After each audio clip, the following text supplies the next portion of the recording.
नमस्कार दोस्तों, आप सभी का स्वागत है हमारे YouTube चैनल भक्ति संगम में। दोस्तों, आज मैं आप लोगों के बीच में लेकर आया हूँ बृहस्पतिवार व्रत की पौराणिक कथा। गुरुवार व्रत करने से बृहस्पति देवता प्रसन्न होते हैं। यह व्रत अत्यंत फलदायी है।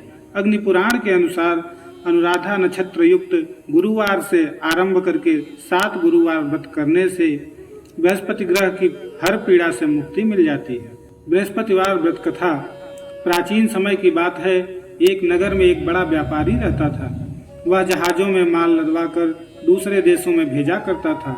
वह जिस प्रकार अधिक धन कमाता था, उसी प्रकार जी खोलकर दान भी करता था। परंतु उसकी पत्नी अत्यंत कंजूस थी। वह किसी को एक दमड़ी भी नहीं देने देती थी। एक बार सेठ जब दूसरे देश व्यापार करने गया तो पीछे से बृहस्पति देव ने साधु वेश में उसकी पत्नी से भिक्षा मांगी। व्यापारी की पत्नी बृहस्पति देव से बोली, हे साधु महाराज, मैं इस दान और पुण्य से तंग आ गई हूँ। आप कोई ऐसी उपाय बताएं जिससे मेरा सारा धन संपत्ति नष्ट हो जाए और मैं आराम से रह सकूं। मैं यह धन लुटता हुआ नहीं देख सकती। बृहस्पति देव ने कहा, हे देवी, तुम बड़ी विचित्र हो। संतान और धन से कोई दुखी नहीं होता। अगर अधिक धन है तो इसे शुभ कार्यों में लगाओ। कुंवारी कन्याओं का विवाह कराओ, विद्यालय और बाग बगीचों का निर्माण कराओ। ऐसे पुण्य कार्य करने से तुम्हारा लोक परलोक सार्थक हो सकता है। परंतु साधु की इन बातों से व्यापारी की पत्नी को खुशी नहीं हुई। उसने कहा, मुझे ऐसे धन की कोई आवश्यकता नहीं जिसे मैं दान दूं। तब बृहस्पति देव बोले, यदि तुम्हारी ऐसी इच्छा है तो मैं तुम्हें एक उपाय बताता हूँ, तुम वैसा ही करना। 7 बृहस्पतिवार घर को गोबर से लीपना, अपने केशों को पीली मिट्टी से धोना, केशों को धोते समय स्नान करना, व्यापारी से हजामत करवाने को कहना, भोजन में मांस मदिरा खाना, कपड़े अपने घर धोना। ऐसा करने से तुम्हारा सारा धन नष्ट हो जाएगा। इतना कहकर बृहस्पति देव वहां से अंतर्ध्यान हो गए। व्यापारी की पत्नी ने बृहस्पति देव के कहे अनुसार 7 बृहस्पतिवार वैसा ही करने का निश्चय किया। केवल 3 बृहस्पतिवार ही बीते थे कि उसकी समस्त धन संपत्ति नष्ट हो गई और वह परलोक सिधार गई। जब व्यापारी वापस आया तो उसने देखा कि उसका सब कुछ नष्ट हो चुका है। उस व्यापारी ने अपनी पुत्री को सांत्वना दी और दूसरे नगर में जाकर बस गया। वहां वह जंगल से लकड़ी काट कर लाता और शहर में बेचता। इस तरह वह अपना जीवन व्यतीत करने लगा। एक दिन उसकी पुत्री ने दही खाने की इच्छा प्रकट की, लेकिन व्यापारी के पास दही खरीदने के लिए पैसे नहीं थे। वह अपनी पुत्री को आश्वासन देकर जंगल में लकड़ी काटने चला गया। वहाँ एक वृक्ष के नीचे बैठ अपनी पूर्व दशा पर विचार कर रोने लगा। उस दिन बृहस्पतिवार था। तभी वहाँ बृहस्पति देव साधु के रूप में सेठ के पास आए और बोले, हे मनुष्य, तो इस जंगल में किस चिंता में बैठा है? तब व्यापारी ने बोला, हे महाराज, आप तो सब कुछ जानते हैं। इतना कहकर व्यापारी अपनी कहानी सुनाकर रो पड़ा। बृहस्पति देव बोले, देखो बेटा, तुम्हारी पत्नी ने बृहस्पति देव का बड़ा ही अपमान किया था, इसी कारण तुम्हारा यह हाल हुआ है। लेकिन अब तुम किसी प्रकार की चिंता मत करो। तुम गुरुवार के दिन बृहस्पति देव का पाठ और व्रत करो। 2 पैसे के चने और गुड़ लेकर जल के लोटे में शक्कर डालकर वह अमृत और प्रसाद अपने परिवार के सदस्यों और कथा सुनने वालों में बांट दो। स्वयं भी प्रसाद और चरणामृत लो। भगवान तुम्हारा अवश्य कल्याण करेंगे। साधु की बात सुनकर व्यापारी बोला, महाराज, मुझे तो इतना भी नहीं बचता कि मैं अपनी पुत्री को दही ला कर दे सकूं। इस पर साधु जी बोले, तुम लकड़ियां शहर में बेचने जाना, तुम्हें लकड़ियों के दाम पहले से चौगुने मिलेंगे, जिससे तुम्हारे सारे कार्य सिद्ध हो जाएंगे। उसने लकड़ियां काटी और शहर में बेचने के लिए चल पड़ा। उसकी लकड़ियां अच्छे दाम में बिक गईं, जिससे वह अपने पुत्री के लिए दही लिया और गुरुवार की कथा हेतु चना गुड़ लेकर कथा की और प्रसाद बांटकर स्वयं भी खाया।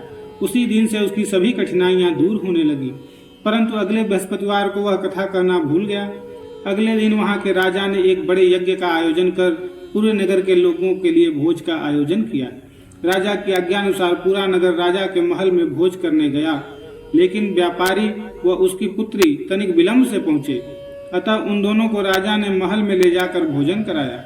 जब वे दोनों लौट कर आए तब रानी ने देखा कि उनका हार खुटी पर से गायब हो गया है। रानी को व्यापारी और उसकी पुत्री पर संदेह हुआ कि उसका हार उन दोनों ने ही चुराया है। राजा की आज्ञा से उन दोनों को कारावास की कोठरी में कैद कर दिया गया। कैद में पड़कर दोनों अत्यंत दुखी हुए।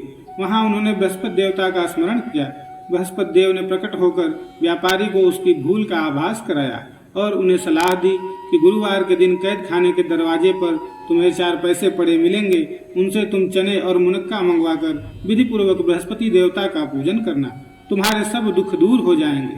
बृहस्पतिवार को कैद खाने के द्वार पर उन्हें 4 पैसे मिले। बाहर सड़क पर एक स्त्री जा रही थी। व्यापारी ने उसे बुलाकर गुड़ और चने लाने को कहा। इस पर वह स्त्री बोली, मैं अपनी बहू के लिए गहने लेने जा रही हूँ, मेरे पास समय नहीं है।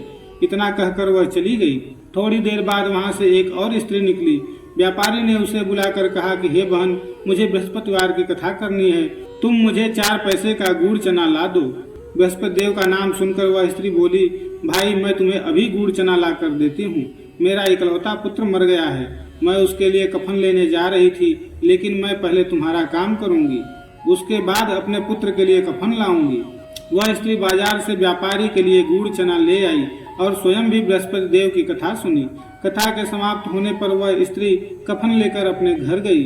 घर पर लोग उसके पुत्र की लाश को राम नाम सत्य है कहते हुए श्मशान ले जाने की तैयारी कर रहे थे। स्त्री बोली, मुझे अपने लड़के का मुख देख लेने दो। अपने पुत्र का मुख देखकर उस स्त्री ने उसके मुंह में प्रसाद और चरणामृत डाला। प्रसाद और चरणामृत के प्रभाव से वह पुनः जीवित हो गया। पहली स्त्री जिसने बृहस्पति देव का निरादर किया था, वह जब अपने पुत्र के विवाह हेतु पुत्र वधू के लिए गहने लेकर लौटी और जैसे ही उसका पुत्र घोड़ी पर बैठकर निकला, वैसे ही घोड़ी ने ऐसी उछाल मारी कि वह घोड़ी से गिरकर मर गया। यह देख स्त्री रो रो कर बृहस्पति देव से क्षमा याचना करने लगी। उस स्त्री की याचना से बृहस्पति देव साधु वेश में वहां पहुंचकर कहने लगे, देवी, तुम्हें अधिक विलाप करने की आवश्यकता नहीं है, यह बृहस्पति देव का अनादर करने के कारण हुआ है। तुम वापस जाकर मेरे भक्त से क्षमा मांगकर कथा सुनो, तभी तुम्हारी मनोकामना पूर्ण होगी। जेल में जाकर उस स्त्री ने व्यापारी से माफी मांगी और कथा सुनी। कथा के उपरांत वह प्रसाद और चरणामृत लेकर अपने घर वापस गई। घर आकर उसने चरणामृत अपने मृत पुत्र के मुख में डाला। चरणामृत के प्रभाव से उसका पुत्र भी जीवित हो उठा। उसी रात बृहस्पति देव राजा के सपने में आए और बोले, हे राजन, तूने जिस व्यापारी और उसकी पुत्री को जेल में कैद कर रखा है, वह बिल्कुल निर्दोष है।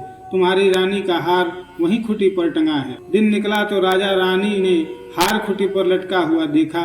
राजा ने उस व्यापारी और उसकी पुत्री को रिहा कर दिया और उन्हें आधा राज्य देकर उसकी पुत्री का विवाह उच्च कुल में करवाकर दहेज में हीरे जवाहरात दिए। तो प्रेम से बोलिए बृहस्पति भगवान की जय। तो ये था कथा दोस्तों।